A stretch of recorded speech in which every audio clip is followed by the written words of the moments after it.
कुरुक्षेत्र के युद्ध से ठीक पहले अर्जुन का मन अत्यंत व्याकुल था। अपने ही बंधु बांधवों को युद्ध भूमि में खड़ा देखकर उसके हाथ से गांडीव धनुष गिर पड़ा। आंखों में आंसू थे और मन में भय। अर्जुन बोला, हे कृष्ण, अपने ही लोगों को मारकर मुझे क्या मिलेगा? न राज्य चाहिए न सुख, ऐसा पाप करके जीना व्यर्थ है। श्री कृष्ण मुस्कुराए। उनकी वाणी शांत थी पर शब्दों में गहन अर्थ छिपा था। उन्होंने कहा, हे अर्जुन, तू कर्म से भाग नहीं सकता। यह युद्ध तेरा कर्तव्य है।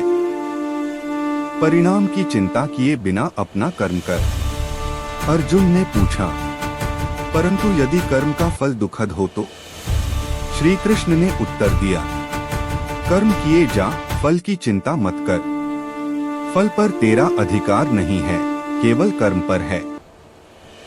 जो व्यक्ति फल की आस छोड़कर कर्तव्य करता है वही सच्चा योगी है। फिर श्री कृष्ण ने एक उदाहरण दिया। जैसे सूर्य बिना किसी अपेक्षा के प्रकाश देता है और नदी बिना फल की चाह के बहती है, वैसे ही मनुष्य को भी निष्काम भाव से कर्म करना चाहिए।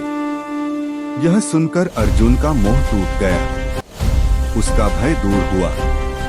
उसने समझ लिया कि कर्म से पलायन समाधान नहीं है, बल्कि सही भावना से कर्म करना ही धर्म है।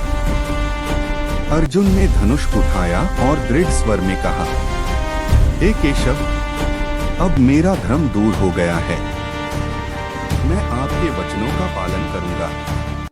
और इस प्रकार श्री कृष्ण का कर्मयोग का उपदेश केवल अर्जुन के लिए नहीं, बल्कि समस्त मानवता के लिए जीवन का मार्गदर्शन बन गया।